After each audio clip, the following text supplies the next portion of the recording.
What was your worst let's never speak about this ever again moment? Expecting an eBay purchase, opened the box to find mom's new vibrator. Never ever speak of it again. Never happened. Nice weather we're having today? Yeah, but your mom's vibrator sounds like thunder.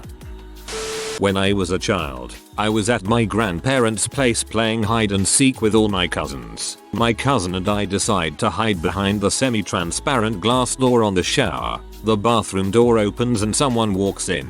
We stay silent in our hiding spot. It turns out that our grandfather, who was not participating in the game of hide and seek, needed to take a dump. As we realize what is happening, we have a moment of indecisiveness, looking at each other trying to decide if we should announce our hiding spot. During this moment, Grandpa drops Tro, sits down, and starts dropping deuce. We silently sit there, a mere feet away from our pooping grandfather. He finishes, washes his hands and leaves. We wait a minute and emerge from the bathroom. We have never talked about it since. Similar thing happened to me, except my cousins were fast enough to run out when the older female relative, I still have no idea who it was, walked in. I was too shy and tried to wait it out, but finally the smell got too horrible and I ran out while she was still on the toilet. As adults, one of my older cousins tried to bring it up, but I pretended I didn't remember. I was about to leave a house party, so I went to retrieve my coat from a bedroom I had left it in. Walked in on two of my friends having sex. Both male. Nobody had a clue they were gay. That was 15 years ago and we've never spoken about it. Now they are both married to women. Just bros bangin' bros. No biggie. Walked in on my roommate back in college jerking off. I saw it all. We both looked at each other and in a complete monotone voice we both simultaneously fake screamed. I left the room, washed my hands in the bathroom, and came back. We never talked about it. When my friend managed to make himself vomit in my living room by telling us about another occasion when he vomited. The reason why we don't talk about it is that he would just vomit again. Have a similar story about a friend who, at a festival and off his face, was telling a story about how one time he shat himself and, well, you can guess what happened next. I woke up in the most extreme and horrible pain I had and still have ever experienced. I could only take shallow breaths. Even moving my hand sent me so much agony that my vision was blurring. I managed to use my knuckles to pinch my BF awake and barely whisper 911. I am beginning to come to terms with my own death. I'm pretty sure that something has ruptured and that I will be dead before I get help. I've got tears running down my face and I'm thinking about my mom and how much I miss her. The EMT folks show up, strap me to a board, lug me down 2 flights of stairs and rush me to the ER. The doctor pushes on my gut and I finally let out a throat scratching scream. I was dizzy from the pain at this point and the pain is so unbearable that I don't even want to breath anymore. After sonograms and painkillers, the doctor comes in to inform me that they couldn't see any of my organs on my sonogram. I am freaking the frick out. Where the frick did my organs go? They couldn't see my organs because I was so full of gas. The doctor told me that sometimes severe gas can be more painful than an aneurysm. He gave me something dissolvable and a saline IV and I spent the next 2 hours farting in my room. And that is the story of my $15,000 fart. Freezing rain struck unexpectedly during our cold weather hike. It got dark and the temperature dropped quickly. 38°F, 35°F, 33°F. Freezing rain all the while. So we decided to stop moving and set up camp. We both got soaked setting up our small 2-man tent. Temperature falling to 27°F, 25°F. Still raining, not mercifully sleeting or snowing, which would give us the chance to brush off the precipitation. Our hastily chosen campsite was on a slight grade, and we could see water running underneath the tent floor, between the dropcloth tarp and the waterproof tent bottom as we took off our fully saturated light-duty rain gear, our soaked layers, soaked SCKS and boots, all the way down to just underwear. The thermometer on my pack was reading 17°F now. Still, somehow, rain, with my body temperature slightly lowered and the sleeping bag's insulation much less effective now that it was wet, I reached down and felt that my boxer shorts were actually frozen. My friend, Let's call him B, and I had read about this and knew what to do. We had to get in the same sleeping bag to conserve body heat to avoid hypothermia. Both of us had our boxer shorts frozen solid, and that kind of thing near your core only steals valuable energy, so we both took off our boxer shorts. I was looking worse than B in terms of color and circulation, so we looked at each other, knowing this was a never speak of it again moment upcoming. But really Marizo focused on preventing actual injury or harm to either of us. Fully naked, I got into B's sleeping bag, where he was also fully naked. I've had a lot of good friends in my life, but only one get naked and spoon to keep you alive friend. All levity aside, B literally saved my life by doing so. When we got into town the next day, both of us were fine. No lost toes or anything, but a nurse advised us that we were just barely on the okay side of the hypothermia line. A true bro, but we will never speak of it again, not ever. A naked guy who is willing to spoon a fellow naked guy is a true friend. A beautiful story of the power of friendship. I visited my friend at his college and went to a party. Got absolutely trashed. Barely remember it. I woke up the next morning in my friend's room without underwear and wearing a different pair of shorts than I went to sleep in. Asked him why the frick I was commando in a strange pair of gym shorts. Turns out in the middle of the night I had gotten up, stumbled towards the radiator in his room, half pulled my pants down, and diarrheaed all over his radiator, the floor, and the back of my underwear pants. I didn't believe him till he showed me the crap covered underwear laying in the garbage. I paid him $65, all the money in my wallet, to never, ever tell anyone about it. Fell asleep in the library on campus. I live an hour away so I can't come and go when I need a nap. Had a wet dream and came in my pants. Still had 2 hours of class later that day. Not a fun experience. This reminds me of the pep rally for homecoming during my freshman year of high school. I thought it was just a fart and it was super painful, so I tried to be discreet while I was in the bleachers. It was not just a fart. Longest bus ride home of my life. My wife and I, early days of relationship though, had been out at a club in Glasgow and were wandering back, mind-blowingly drunk, to our student accommodation. We started having a drunken argument and ended up sitting in this sort of courtyard away from the road to hash it out. When we were eventually friends again we continued on our journey home. Woke up in the morning 7 AM, horribly hungover, to this awful stench. I peeled back the covers to find both myself and my wife fully dressed and absolutely covered in crap. Checked myself, clean. Checked her, also clean. Turns out when we'd taken a load off in that courtyard we'd both sat in a large amount of dog crap. Later research confirmed the courtyard to be a particularly crappy area. As we tossed and turned in the night we'd spread the crap around the sheets and all over ourselves. To be fair, we do tell that story to friends and family. What we don't tell them, however, is that upon acknowledging our situation we both agreed to deal with it later and stayed in bed for another 3 hours.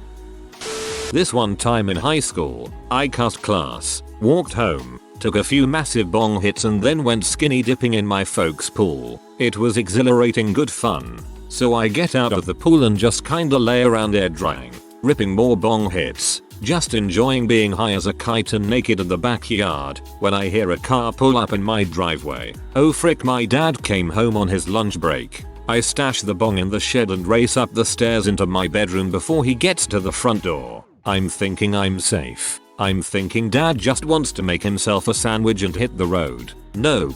I hear dad walking up the stairs, so as an extra precaution, I jump in my closet, still naked, mind you. As I hear him open my bedroom door, it suddenly dawns on me, dad came home for a midday wank, and he intends to raid my pee stash. My pee stash that I keep in my bedroom closet. Dad opens the closet door and all I can think to say is, occupied. Embarrassed and shocked for the both of us. He immediately closes the door, walks out of my bedroom, exits the house, gets in his car, and goes back to work. 15 years later, neither one of us have ever mentioned it. This is almost too good to be true. Around age 10 or 11, one of my best friends and I made out because we wanted to know what it was like to French kiss someone. We didn't want to not do it right if a boy ever tried, so we just practiced on each other. We've never spoken of it again and have been friends for 30 plus years. When I was 7 I had a funky rumble in my stomach and ran to the bathroom. When I closed and locked the door I was facing the toilet but my backside was facing the bathtub. For some reason I chose to start dropping my garments where I stood, rather than right in front of the toilet so I could immediately sit down afterward. As soon as my pants hit my ankles I realized the turd was coming out that instant and my only option was to sit on the edge of the bathtub and throw mud. I did exactly that. Afterward I yelled for my mother, proceeded to explain to her why a large yellow poo was in the tub, and asked her not to speak of this to anyone, not even my father. She never did. Mom the real MVP. She told your dad.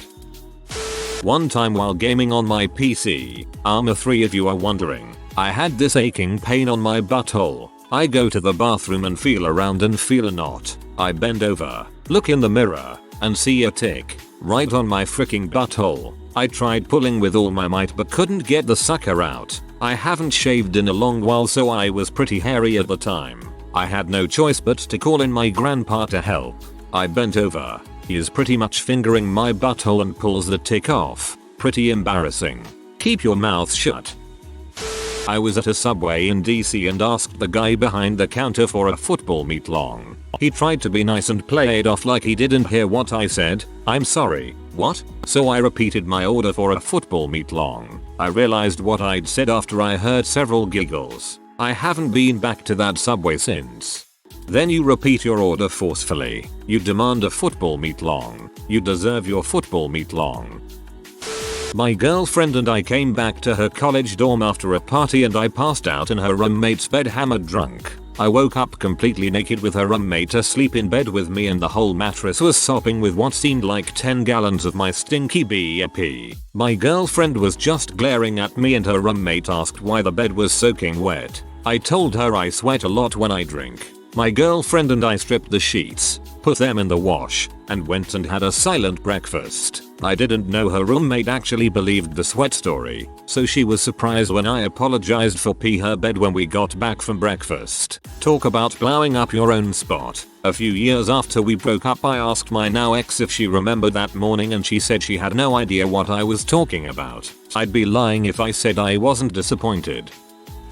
I had insomnia and was extremely sleep deprived. I had barely slept in 6 days at all and I was surprised that I was still on my feet and functional. You will later see I overestimated my functionality. I decided that day 6 of no sleep would be a good day to go to the DMV. Background: this was my 3rd trip there in the past couple months. I had needed a letter regarding car registration from someone who had moved overseas. The first letter I had gotten apparently didn't have the correct info and the DMV had refused to register the car. On that trip I had asked them exactly what needed to be in the letter and they told me. I sent away and finally had that letter. Event: I stood in line at the DMV, exhausted but so glad I would finally be getting this registration done. I get to the counter and the woman tells me that I don't have the right information in the letter. I tell her that is exactly what I was told to put in the letter.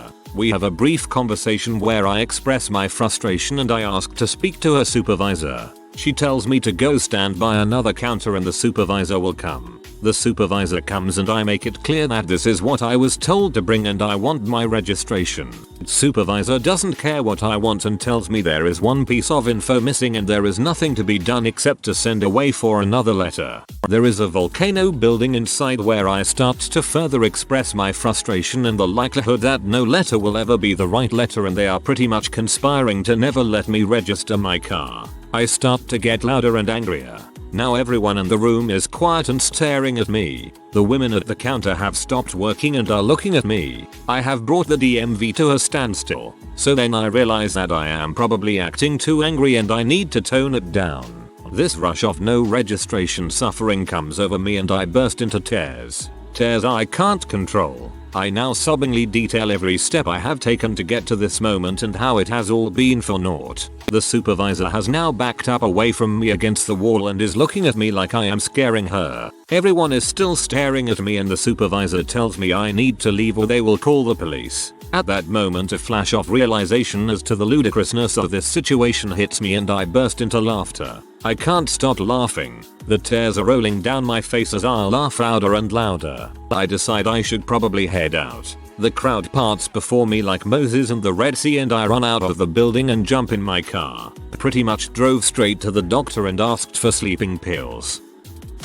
Once I got off the phone to my mum asking me to come home when I was at my friend's. And when I was saying goodbye I leaned down. He was sitting for a kiss. I guess I brain farted and thought he was my mum or something. It still gets spoken about, but I wish we could never speak about it again. Didn't kiss. Oh my god, please tell me you actually made lip to skin contact before you realized what was happening. Freshman year of college, my friend and I were driving to Taco Bell for some 1 AM cheesy crunch gorditas. We passed this guy on the road freaking stalking around barefoot in shorts and a t-shirt in like 20-degree weather on the side of the road in the shadows. He's holding something, but I can't quite see what it is. I think it's a rifle. He's scanning the area, like he's searching for something. For a second it's pointed at us as we pass, but he keeps searching for whatever it is he's looking for. We debate whether it was a rifle in his hands while we wait for our cheesy gordita crunches. We both think it is, and we both say little more than what the frick. Then we decide to go back the same way, because we must just be really stoned and there's no way we saw what we thought we saw. So we drive back the same way, and he's still there, except this time, he's waiting for us. He's pointing the rifle at us. I saw a look of pure determination in his eyes, and I've never seen anyone with that look in my life. That was a look you can only have when you stare down an enemy you're prepared to kill. That alone scared the crap out of me. But then he's aiming this object which I am now increasingly certain is a rifle at my friend and I and following us with it as we pass. My friend and I both scream like 40-year-old former sorority sisters who haven't seen each other since the previous sorority sisters' wedding 4 years ago but still pretend like they're just as close as they were in college, and I stomp on the gas. We both calm down and discuss how that was the scariest thing that's ever happened to us. And we both legitimately were afraid we were gonna die. I get back to my dorm and call the cops. They say they'll need to come take my statement, and I tell them I would prefer not to and don't see a reason to. I just wanted them to know there's a dude walking down the street pointing a rifle at passers-by, because I thought that would be something the police should be interested in. However, I was not interested in talking to the cops about me seeing that guy at 130 am. When they should just be going to check it out for the sake of public safety. I got a call from an officer at like 3 AM letting me know they found the guy. It was an Iraq war vet having flashbacks. He was carrying a stick, not a rifle. And now I'm sad. I sent a Snapchat with my naked boyfriend in the background to one of our mutual friends. I don't know who's more embarrassed about it out of the three of us.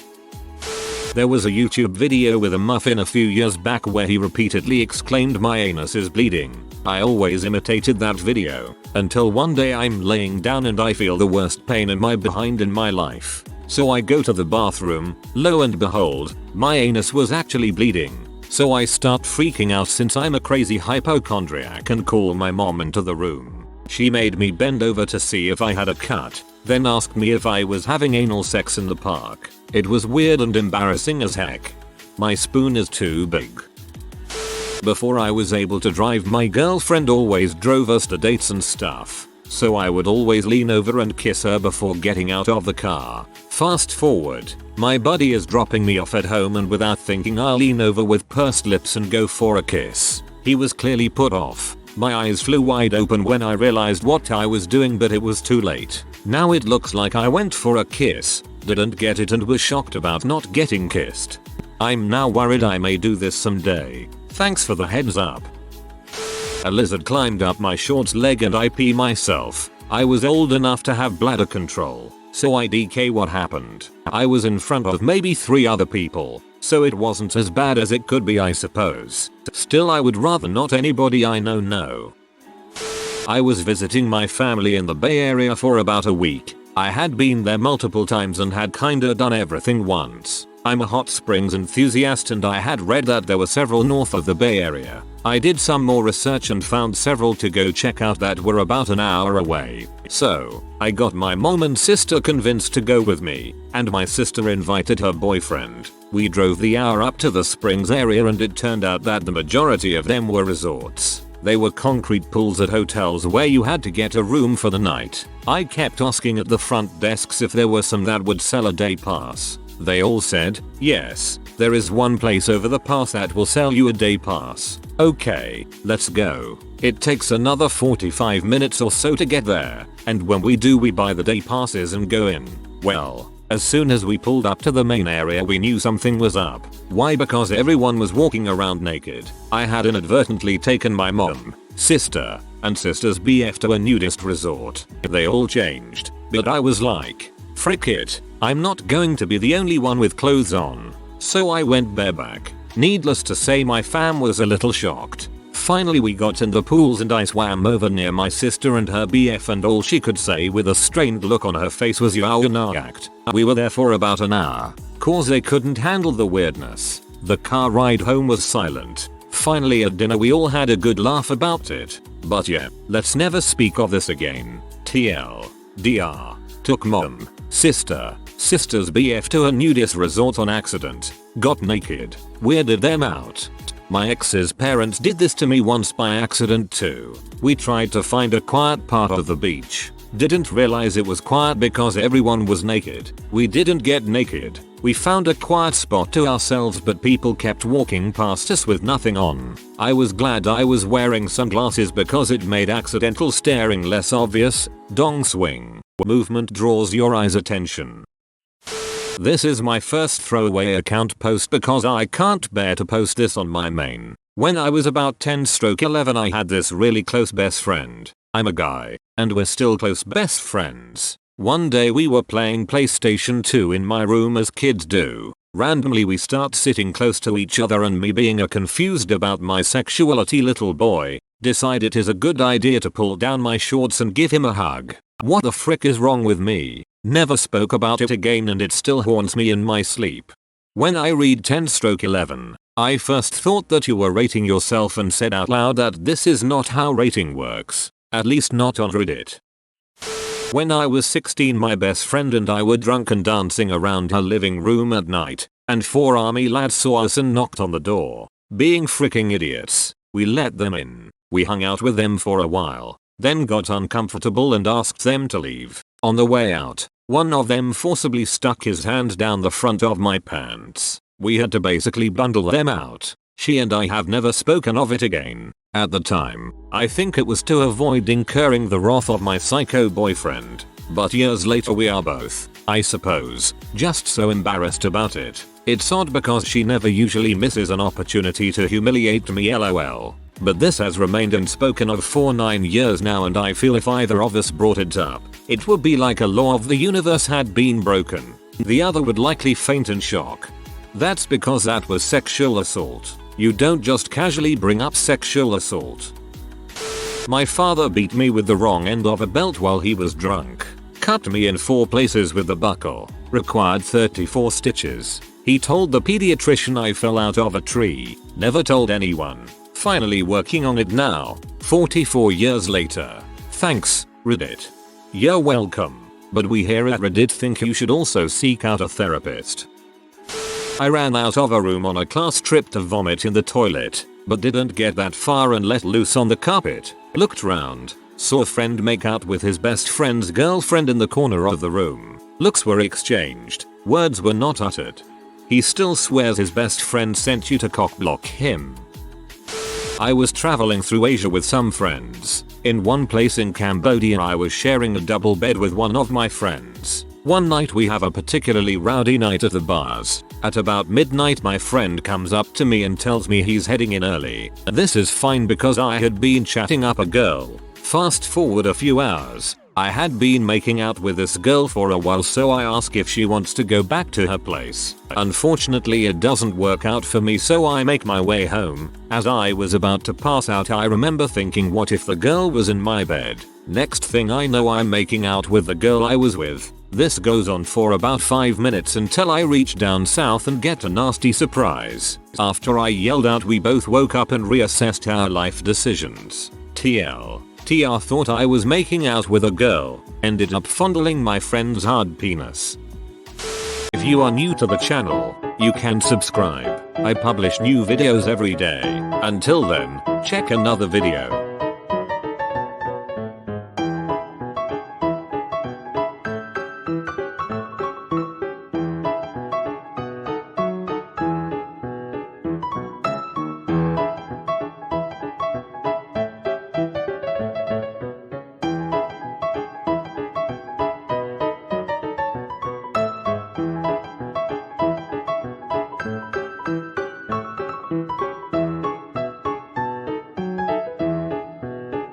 Bye for now.